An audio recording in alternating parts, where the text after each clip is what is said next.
आज है हमारी 30 दिनों की इंग्लिश लर्निंग क्लास का तीसरा दिन और आज के दिन मैं आपको बेसिक इंग्लिश मॉडल्स सिखाने वाला हूं।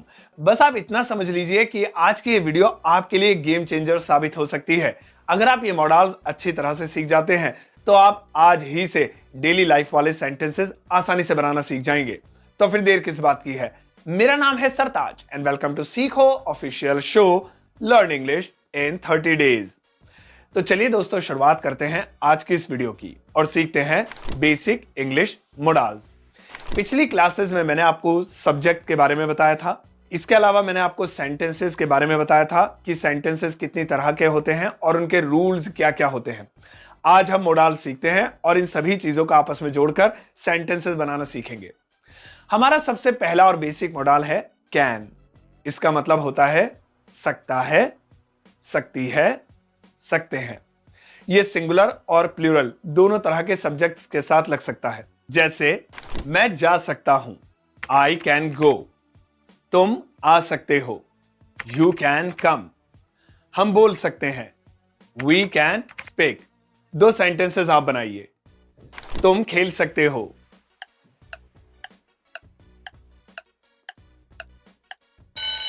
करेक्ट आंसर होगा यू कैन प्ले।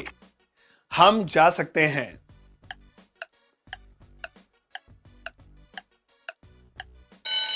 सही जवाब होगा वी कैन गो। अब बात करते हैं हमारे अगले मॉडल की जो कि है मे।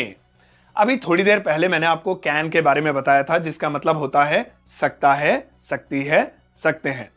मे का भी यही मतलब होता है सकता है, सकती है, सकते हैं।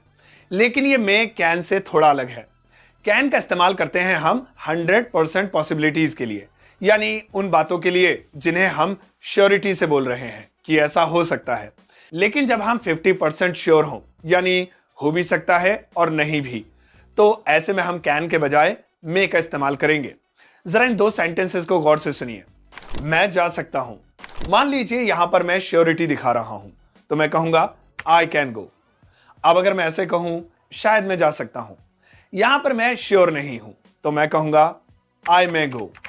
अब आप दो सेंटेंसेस मे के ऊपर बनाकर दिखाइए। वह शायद आ सकता है,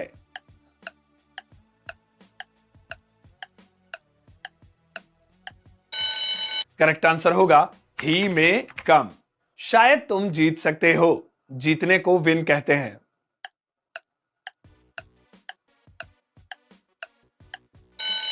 सही जवाब होगा यू मे विन। अब बढ़ते हैं हमारे अगले मॉडल की तरफ जो कि है शुड। इसका मतलब होता है चाहिए। इसका इस्तेमाल हम ज्यादातर उन जगहों पर करते हैं जब हम किसी को सलाह देते हैं। जैसे तुम्हें जाना चाहिए, यू शुड गो। हमें बोलना चाहिए, वी शुड स्पीक। तुम्हें खेलना चाहिए, यू शुड प्ले। इस शुड को भी हम सिंगुलर और प्लूरल दोनों तरह की हेल्पिंग वर्ब्स के साथ यूज कर सकते हैं। चलिए दो सेंटेंसेस आप ट्राई कीजिए। पिताजी को बुलाना चाहिए। बुलाने के लिए हम कॉल का यूज करेंगे।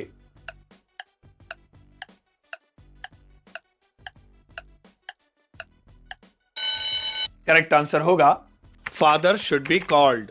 हमें पढ़ना चाहिए। पढ़ने को रीड कहते हैं।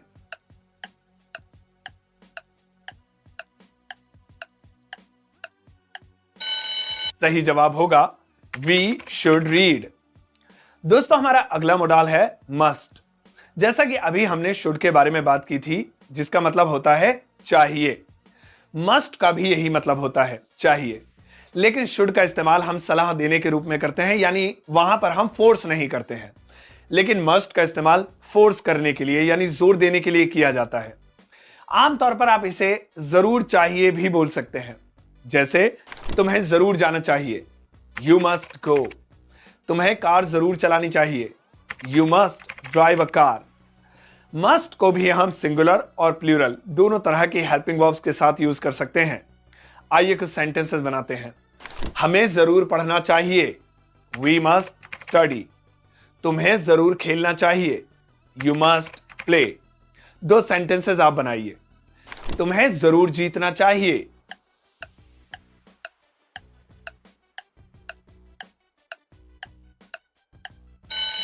करेक्ट आंसर होगा यू मस्ट विन, मुझे जरूर जाना चाहिए।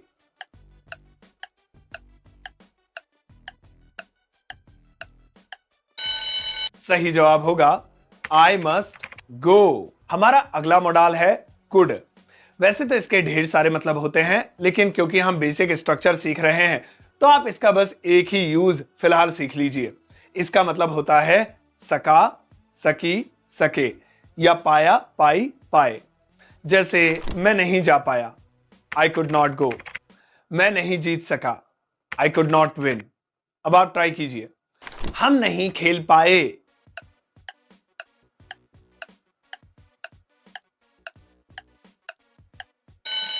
करेक्ट आंसर होगा वी कुड नॉट प्ले, मैं नहीं देख पाया।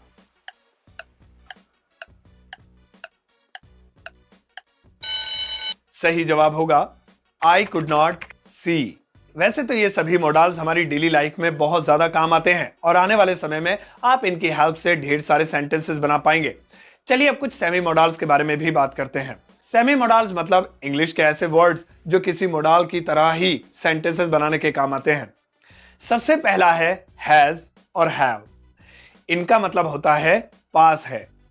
हैज और हैव को हम अलग अलग कर लेते हैं। सिंगुलर पर्सन जैसे कि ही, शी, नेम, इट, इनके साथ हम हैज का यूज करेंगे, और प्लूरल पर्सन जैसे कि यू, वी और दे, और साथ ही साथ आई, इन सब के साथ हम हैव का यूज करेंगे। मेरे पास एक पेन है, आई हैव अ पेन। तुम्हारे पास एक कार है, you have a car. Sachin के पास पैसे हैं, सचिन हैज मनी। अब आप ट्राई कीजिए, तुम्हारे पास एक कार है,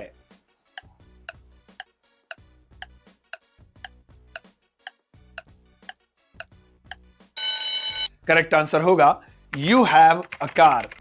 हमारे पास एक घर है,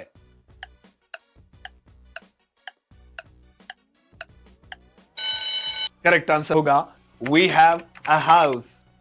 सोनू के पास एक मोबाइल है,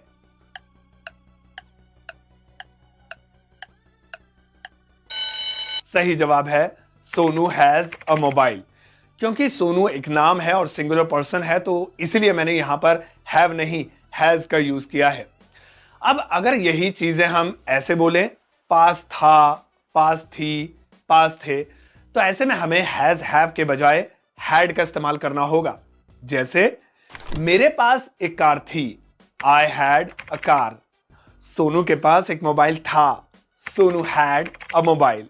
हैड को आप सिंगुलर और प्लूरल दोनों तरह के सब्जेक्ट्स के साथ यूज कर सकते हैं, तो इसलिए आपको टेंशन लेने की जरूरत नहीं है कि कहां पर हैड लगाएं और कहां पर नहीं। चलिए अब आप ट्राई कीजिए, मेरे पास पैसे थे,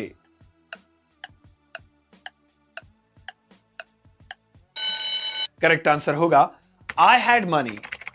तुम्हारे पास एक घर था,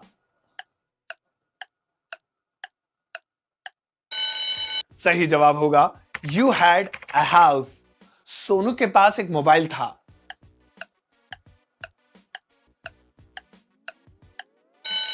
सही जवाब होगा सोनू हैड अ मोबाइल। दोस्तों अब आगे बढ़ते हैं। अभी हमने हैज, हैव और हैड भी सीख लिया है। अब हम इसका फ्यूचर वाला वर्जन सीखते हैं, यानी कि पास होगा। इसके लिए आप आमतौर पर विल हैव का इस्तेमाल कर सकते हैं। जैसे मेरे पास एक कार होगी, I will have a car. तुम्हारे पास एक घर होगा, you will have a house. मेरे पास एक मोबाइल होगा, I will have a mobile. अब दोस्तों जैसा कि मैंने आपको डे 1 में बताया था कि आपको इस कोर्स के साथ साथ अपनी एक नोटबुक मेंटेन करनी है, तो आज के इस वीडियो में मैंने आपको जितनी भी हेल्पिंग वर्ब्स या मॉडल्स सिखाए हैं, आपको ये सभी अपनी नोटबुक में नोट कर लेने हैं। आपको एक तरफ इंग्लिश में उन्हें लिखना है और उनके सामने उनकी हिंदी, और अपने मन से उनके लिए एक एक एग्जाम्पल हिंदी से इंग्लिश में लिखना है।